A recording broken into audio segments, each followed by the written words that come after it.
के साथ स्वागत करिए।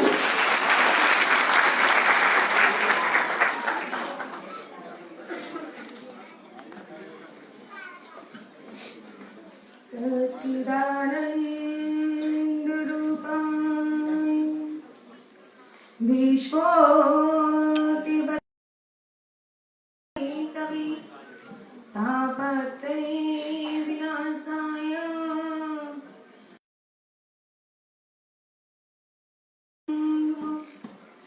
जय जय माता लक्ष्मी, जय जय माता शारदे, जय जय भारत देश, जय जय भारत।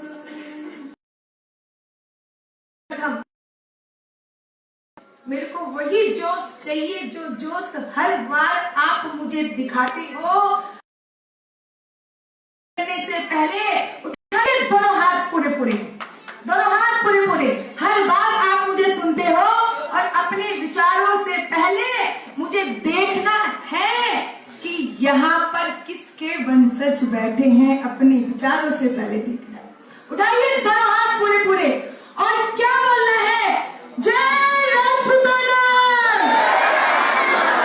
जय जय राजपूताना, जय राजपूताना, जय जय श्री राम, जय जय श्री राम। आसमान सभी महाअनुभवों को प्रणाम करते हुए अपनी टूटी फूटी वाणी से अपने विचार व्यक्त करना चाहूंगी और आपसे आशीर्वाद लेना चाहूंगी।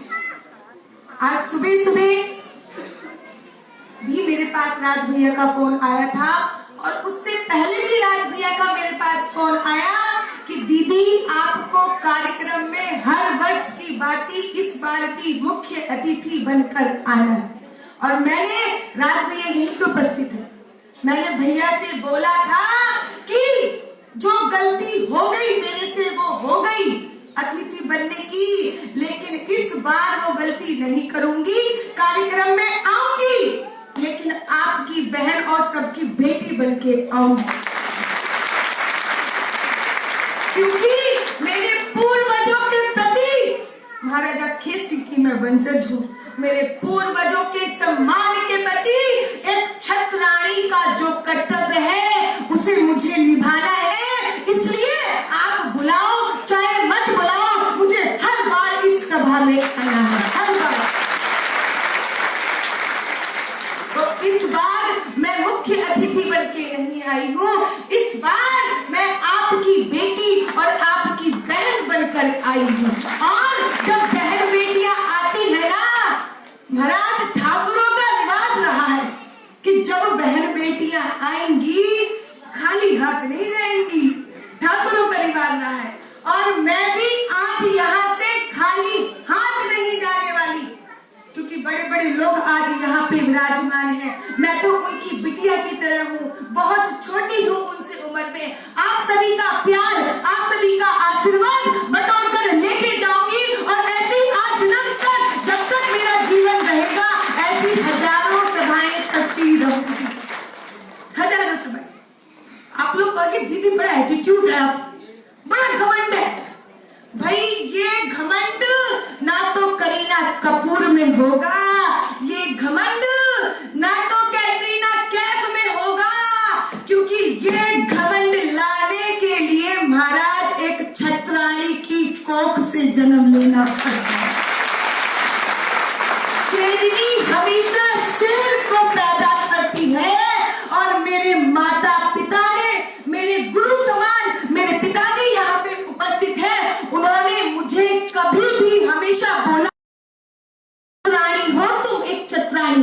देश धर्म की रक्षा के लिए अगर जान भी नौछावर करनी पड़े तो एक पल भी मत घबराइयो। हमें सीना चौड़ा करके गर्व महसूस होगा कि वो हमारी बेटी है जो देश की रक्षा के लिए कुर्बान हो गई, वो हमारी बेटी है जो धर्म की रक्षा की। और कहते हैं कि पढ़ा होगा महाराजा, बहुत सारे लोग बोलते हैं कि महाराजा खेत सिंह के बारे में बहुत सारे इतिहास जब आपने पढ़ा होगा तो शायद आप इतिहास पढ़ते पढ़ते आपको याद हो या ना याद हो, तो एक बार आपको याद दिला दूं, जो महाराजा खेत सिंह उम्र में जोहर करने वाली कन्या थी, सबसे कम उम्र में जिन्होंने जोहर किया वो महाराजा खेत सिंह की बिटिया ने किया था, सबसे कम उम्र में जोहर किया, सबसे कम। कहते हैं कि है लहू जिनका मेरी रगों में, महाराजा खेत सिंह की वंशज हूं, कि है लहू जिनका मेरी रगों में और तेवर भी उनके शान है, शान से जीना सिखाया। आज जो मैं सीना चौड़ा करके चलती हूँ ना, अभी यहाँ पे अब्बू भैया बैठे थे, उन्होंने मुझसे बोला क्या करते हो आप, मैंने कहा सीना चौड़ा करके मैं सरकारी नौकरी से सस्पेंड हूँ। उन्होंने कहा क्या सरकारी नौकरी से सस्पेंड हो, मैंने कहा सरकारी नौकरी से सस्पेंड हूँ, देश की सेवा कर रही थी, धर्म की सेवा कर रही थी, भारत सरकार को पसंद नहीं आया, उन्होंने FIR करा दी और महाराज जी FIR तो हमारे लिए मेडल है, मेडल, और ऐसे मेडल मैं आज जीवन लेना चाहती हूँ और लेती रहूंगी, इसलिए कहती हूँ है लहू जिनका मेरी रगों में है और शान से जीना सिखाया जिसने, महाराजा खेत सिंह उनका नाम है, शान से जीना सिखाया जिसने, महाराजा खेत सिंह। ऐसी कोई बात होगी नहीं जो आपने महाराजा खेत सिंह से ना सीखी हो।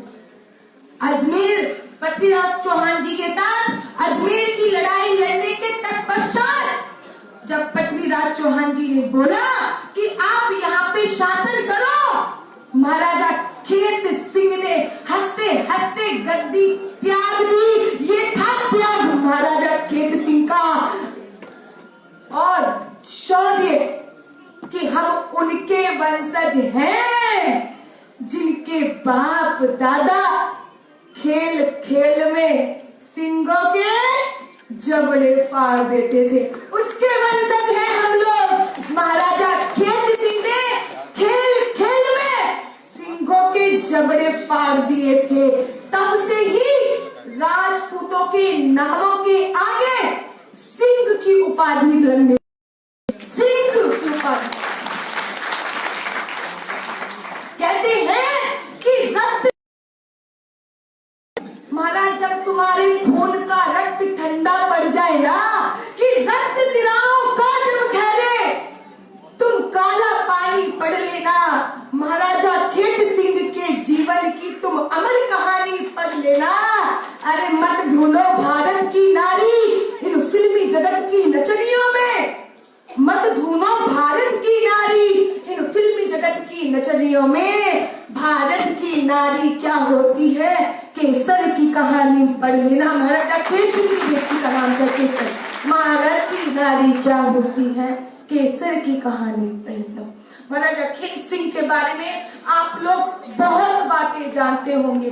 अभी जब मैं अपनी गाड़ी से आ रही थी तो मैंने देखा कि मैं अकबर रोड से आते हुए तुगलकबाग रोड, औरंगाबाद रोड, मुझे लगा कहीं मैं पाकिस्तान में तो नहीं आ गई हूँ, लेकिन जब मैं मध्य प्रदेश जाती हूँ, गलकुंडा जाती हूँ, सारे नाम हिंदू राष्ट्र से होते हैं, सारे के सारे नाम। ये प्रमाण है कि भारत में सर्वप्रथम हिंदू राष्ट्र की स्थापना महाराजा खेत सिंह ने की थी। सर्वप्रथम हिंदू राष्ट्र की स्थापना किसने की थी?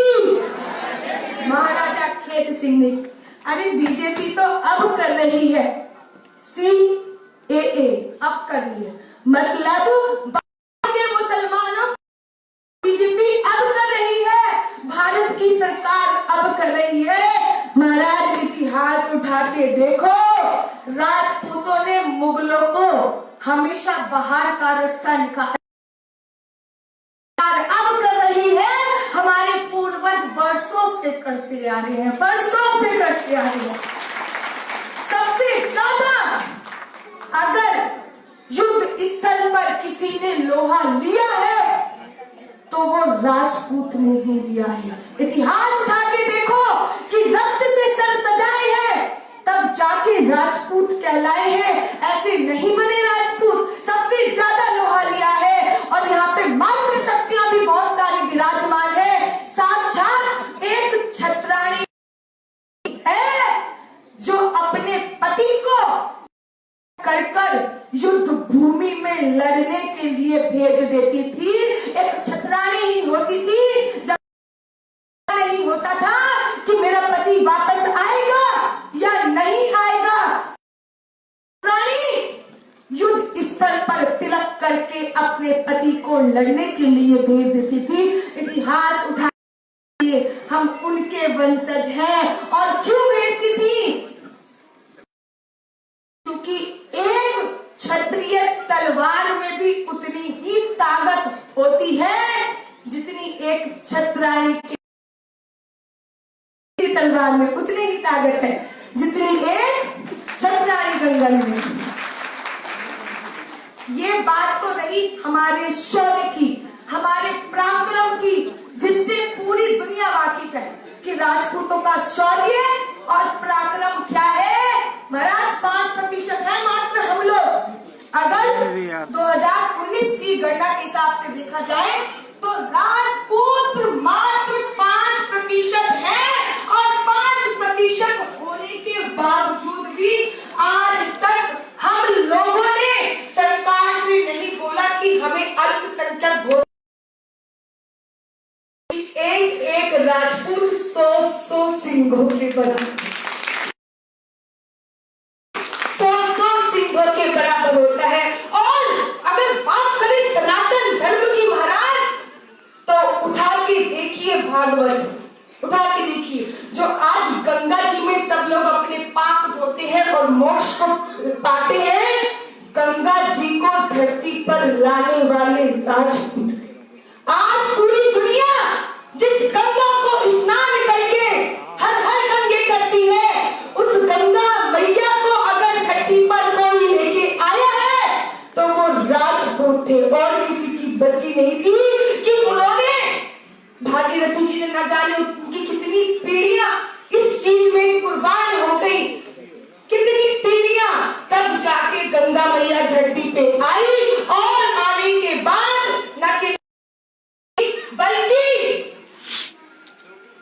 न केवल जीते जी बल्कि हम लोगों को मरने के बाद हमारी अस्थियां तक गंगा में प्रवाहित करी जाती हैं। उसको गंगा मैया को लाने वाले राजपूत, जी हाँ राजपूत। और बोलू और सुनना चाहते हो राजपूतों की कथा? तो भाई एक बार दोनों हाथ पूरे। एक्चुअली मेरे को भी एनर्जी चाहिए होती है और मेरी एनर्जी क्या होती है? जय राजपूताना, जय श्री राम, ये मेरी एनर्जी होती है। उठाइए दोनों हाथ पूरे एक बार, पूरे दोनों हाथ उठाने हैं मेरे साथ। जय जय राजपूताना,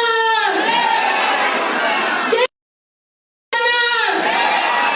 बोलिए गजानन मैया की, जय जय श्री राम, जय जय श्री राम।